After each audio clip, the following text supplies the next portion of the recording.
Malam itu, air menyembur deras dari pipa di kamar mandi apartemen kecilku di kawasan Sudirman, Jakarta.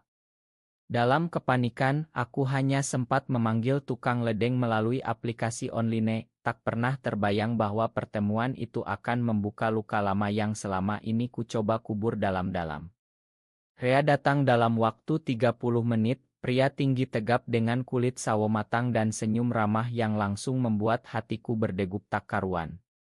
"Mas, pipanya di mana?" tanyanya sambil membawa kotak perkakas berat di bahu.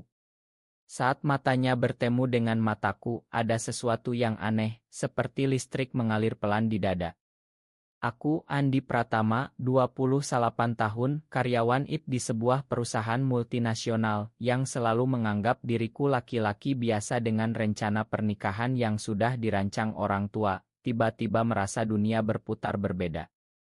Rea langsung bekerja, tangannya yang kuat memegang kunci pas, otot lengannya menegang saat ia membungkuk memperbaiki sambungan pipa yang sudah karatan. Aku berdiri di ambang pintu, berpura-pura mengawasi tapi sebenarnya tak bisa berhenti memandang garis rahangnya yang tegas, bibirnya yang tipis tapi selalu tersenyum kecil saat bicara.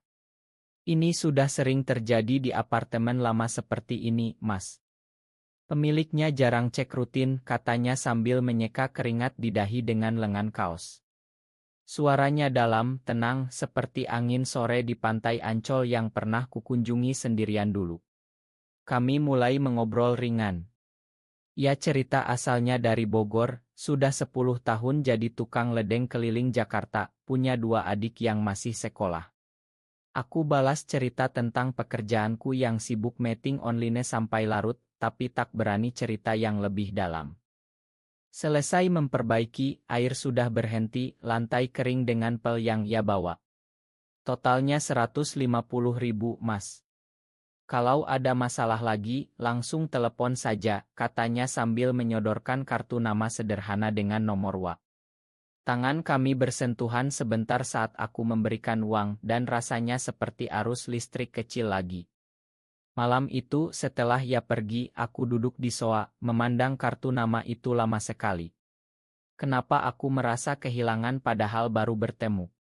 Aku selalu bilang pada diri sendiri bahwa perasaan ini cuma karena kesepian, karena sudah 2 tahun putus dari pacar perempuan terakhir yang sebenarnya tak pernah benar-benar kucintai. Orang tua di Bogor selalu bertanya, kapan bawa calon ke rumah. Rina tetangga kita masih nunggu loh. Rina, gadis baik, cantik, sudah 2 kali diajak kencan tapi hatiku tak pernah bergetar seperti tadi. Besok paginya, aku bangun dengan pikiran yang masih penuh rea. Aku coba kerja, tapi konsentrasi buyar. Siangnya, aku sengaja mencari alasan. "Pipa di dapur agak bocor juga," kataku pada diri sendiri, padahal sebenarnya tidak. Aku kirim WA ke nomornya. "Mas Rea, bisa mampir lagi? Ada yang perlu dicek." Balasannya cepat, "Siap, Mas Andi. Sore jam 5 ya." Saat ia datang lagi, senyumnya masih sama, tapi kali ini ada sedikit kehangatan ekstra. Kami ngobrol lebih lama. Ia cerita tentang hari-harinya yang berat naik turun gedung apartemen, aku cerita tentang tekanan deadline proyek. "Kamu kelihatan orangnya baik, Mas. Jarang ada yang ngobrol lama sama tukang seperti aku," katanya sambil tertawa kecil. Aku merasa dilihat, benar-benar dilihat, bukan sebagai karyawan sukses atau anak tunggal yang harus meneruskan harapan keluarga. Malam semakin larut, kami duduk di meja makan kecil, minum kopi hitam yang kubuat. Rea cerita tentang ayahnya yang sudah meninggal, ibunya yang sakit-sakitan, dan bagaimana ia harus kuat untuk adik-adiknya. "Hidup ini kadang kasih ujian yang tak terduga, tapi kita harus tetap jalankan," katanya. Aku mengangguk, tapi dalam hati aku bertanya, ujian apa yang sedang kuhadapi sekarang? Saat ia pamit, aku berdiri di depan pintu lebih lama dari biasanya. "Hati-hati di jalan, Mas Rea." Ia menoleh, mata kami bertemu lagi. "Pasti, Mas. Besok kalau ada apa-apa, telepon aja." Pintu tertutup, tapi perasaan itu tak ikut tertutup. Aku berbaring di tempat tidur, memandang langit-langit apartemen, dan untuk pertama kali dalam bertahun-tahun, aku mengakui dalam hati, aku merasa tertarik pada seorang pria. Bukan sekadar kagum, tapi sesuatu yang lebih dalam, yang membuatku takut sekaligus hidup. 2 hari kemudian, aku sudah tak tahan lagi. Pagi-pagi aku kirim lagi, pura-pura ada masalah kecil di Wastail. Rea datang dengan motor yang sama, helmnya dilepas memperlihatkan rambut pendek yang agak basah karena hujan gerimis Jakarta. Lagi ya, Mas Andi. Kayaknya apartemen ini memang perlu renovasi total, candanya sambil masuk. Kali ini kami tak langsung ke kamar mandi. Aku ajak ia duduk dulu buat teh hangat. Obrolan mengalir lebih bebas. Ia cerita tentang masa kecilnya di kampung Bogor, bermain di sawah, mimpi jadi mekanik mobil tapi akhirnya jadi tukang ledeng karena biaya. Aku cerita tentang kuliah di UI, pekerjaan yang stabil tapi hati yang selalu gelisah. Kamu kelihatan punya beban berat, Mas. Boleh cerita, tanyanya pelan. Aku hampir cerita semuanya, tapi kutahan. Malah aku ajak ia ke kai kecil dekat apartemen sore itu setelah pekerjaan selesai. Sebagai ucapan terima kasih, kataku. Rea ragu sebentar, tapi akhirnya setuju. Di kai, kami duduk di sudut, ngobrol tentang ilmu, musik dangdut yang ia suka, dan aku yang lebih suka lagu-lagu indie. Tawa kami lepas, pertama kalinya aku tertawa lepas seperti itu dengan seseorang. Saat tangan kami tak sengaja bersentuhan saat mengambil gula, aku tak langsung tarik. Ia pandang aku sebentar, senyumnya lembut. Kamu orangnya asyik, Andi. Jarang ketemu orang kota yang gini. Aku merasa dilihat sebagai diriku yang sebenarnya, bukan Andi yang selalu tersenyum di depan keluarga. Malamnya, setelah ia pulang, aku telepon sahabatku, Riko, yang sudah tahu rahasiaku sejak kuliah. Ri, aku ketemu orang. Tukang ledeng. Namanya Rea. Aku. Aku merasa aneh. Riko tertawa pelan. Akhirnya lo ngaku juga. Tapi hati-hati, An. Jakarta ini masih susah buat kita. Aku tahu maksudnya. Di kantor ada gosip tentang rekan yang dipecat karena isu orientasi. Di keluarga ibuku selalu bilang anak laki-laki harus nikah, punya cucu. Tapi perasaan itu semakin kuat. 2 minggu berikutnya, kami bertemu hampir setiap akhir pekan. Kadang Rea ajak aku ke warung makan Padang Auritnya di Tebet, kami makan rendang sambil cerita mimpi. Ia ingin buka usaha ledeng sendiri, aku ingin cuti panjang keliling Indonesia. Suatu malam hujan deras, Rea terjebak di apartemenku karena motornya mogok. Kami nonton film di laptop, duduk berdampingan di sofa. Bahu kami bersentuhan hangat. Aku merasa nyaman tapi juga takut. Rea, kamu pernah merasa beda? Tanyaku pelan. Ia diam sebentar, lalu tersenyum pahit. Pernah, Andi. Dulu. Tapi hidup ini harus tetap jalan. Tak ada penjelasan lebih, tapi aku tahu kami sedang berjalan di garis yang sama. Saat ia tidur di sofa, aku memandang wajahnya yang damai, dan hatiku berbisik, ini bukan sekadar pertemanan. Ini awal dari sesuatu yang besar, yang mungkin akan mengubah segalanya. Besok pagi ia bangun tersenyum malu. Ma ngerepotin. Aku geleng. Kapan-kapan lagi ya? Dan aku tahu aku sudah tak bisa mundur. Hubungan kami semakin dekat tanpa kata-kata besar. Rea mulai mengajak aku ke tempat-tempat sederhana, seperti pasar malam di Blok M, makan sate ayam sambil duduk di bangku plastik. Aku merasa bebas, jauh dari tekanan kantor dan panggilan ibu yang selalu bertanya tentang Rina. Suatu akhir pekan, Rea ajak aku ke rumah saudaranya di pinggir Bogor. Cuma makan siang, keluarga biasa, katanya. Di sana, aku melihat sisi Rea yang lain, ia bermain dengan keponakannya, menggendong anak kecil dengan lembut, tertawa lepas. Ibunya memeluk aku seperti anak sendiri. Rea jarang bawa teman, Nak Andi. Kamu baik ya sama dia? Kata-kata itu seperti pisau, mengingatkan aku pada kebohongan yang aku bangun di depan keluargaku sendiri. Di perjalanan pulang dengan kereta, Rea pegang tanganku pelan di bawah meja. Terima kasih sudah mau ikut. Aku balas genggaman itu. Malam itu di apartemen, setelah makan malam sederhana, kami duduk di balkon memandang lampu kota. Andi, aku suka sama kamu. Lebih dari teman, katanya tiba-tiba, suaranya gemetar sedikit. Aku diam, air mata hampir jatuh. Aku juga, Rea. Tapi, aku takut. Kami berpelukan pertama kali, hangat, tanpa kata lebih. Ciuman pertama terjadi pelan, penuh keraguan tapi penuh perasaan. Bukan nasu, tapi pengakuan.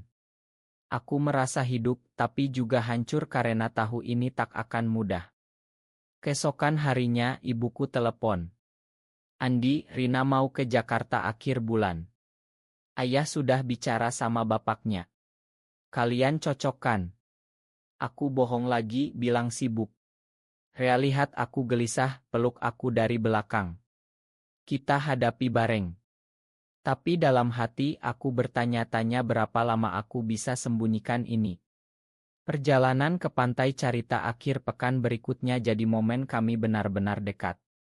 Di bawah bintang, Rea cerita masa lalunya, dulu pernah punya pacar laki-laki di Surabaya, tapi dipisah keluarga, pacarnya menikah paksa. Aku tak mau kehilangan lagi, katanya. Aku cerita tentang rasa bersalahku pada orang tua, pada agama yang diajarkan sejak kecil. Kami menangis bersama, lalu tertawa karena sadar kami tak sendirian. Kembali ke Jakarta, perasaan itu semakin kuat. Tapi di kantor, rekan kerja mulai curiga saat aku sering tersenyum sendiri. Andi lagi jatuh cinta ya? Sama siapa? Tanya bosku bercanda. Aku tertawa gugup. Rea dan aku mulai rencanakan masa depan kecil-kecilan. Ia mau tambah tabungan untuk usaha, aku mau minta cuti. Tapi bayangan keluarga selalu ada. Suatu malam, setelah Rea pulang, aku duduk sendirian, memegang oto keluarga di ponsel.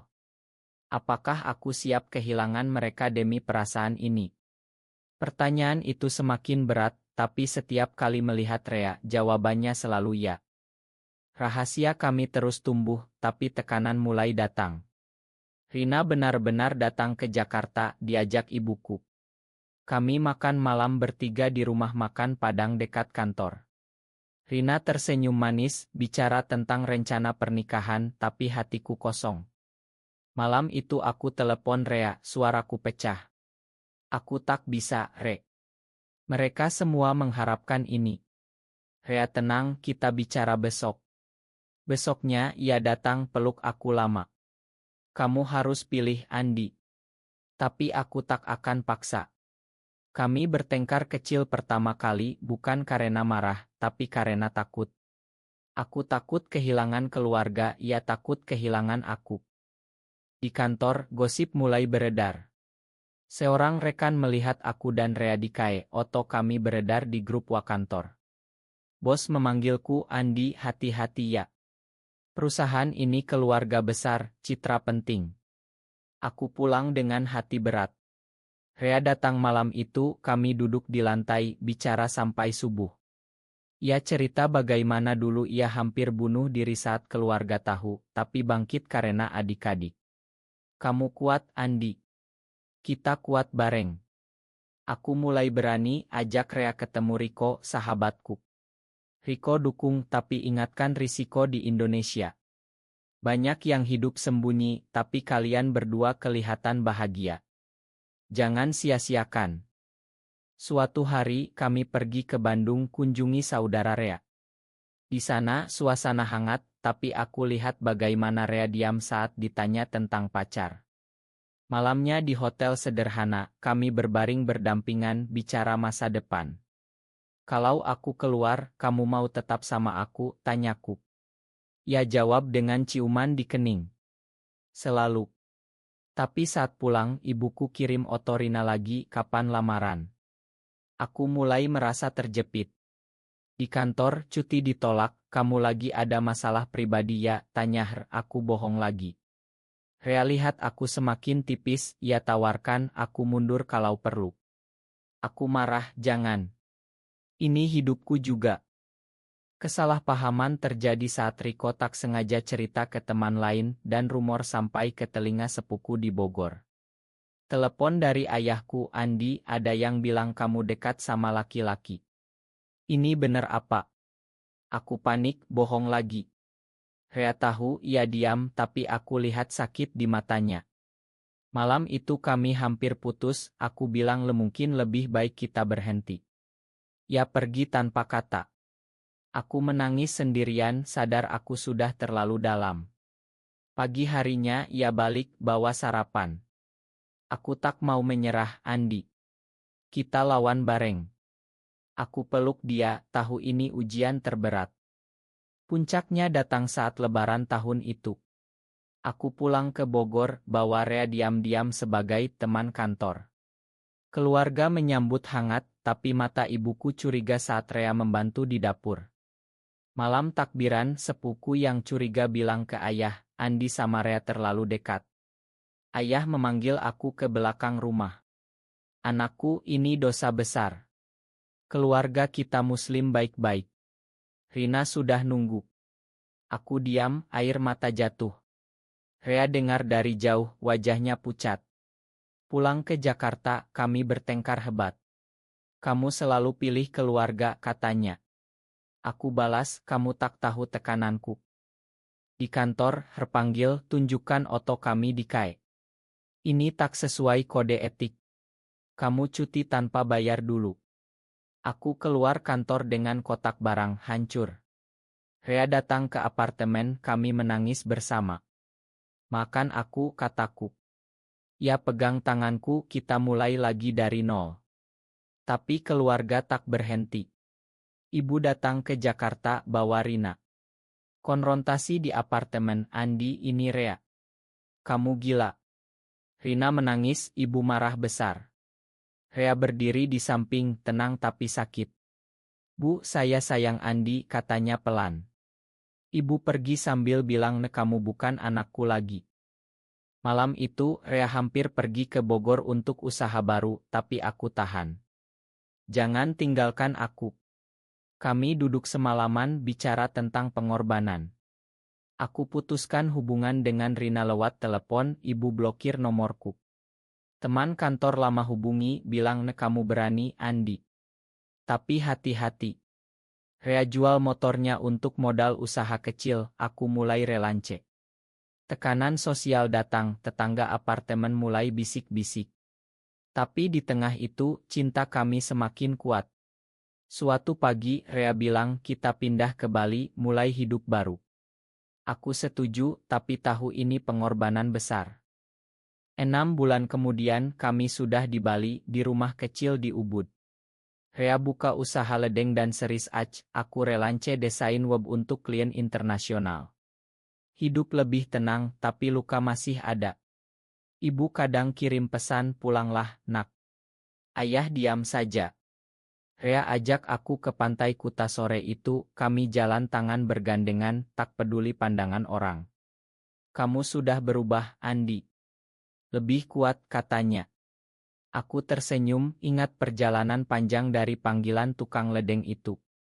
Kami bertemu komunitas kecil di Denpasar, teman-teman yang sama, saling dukung.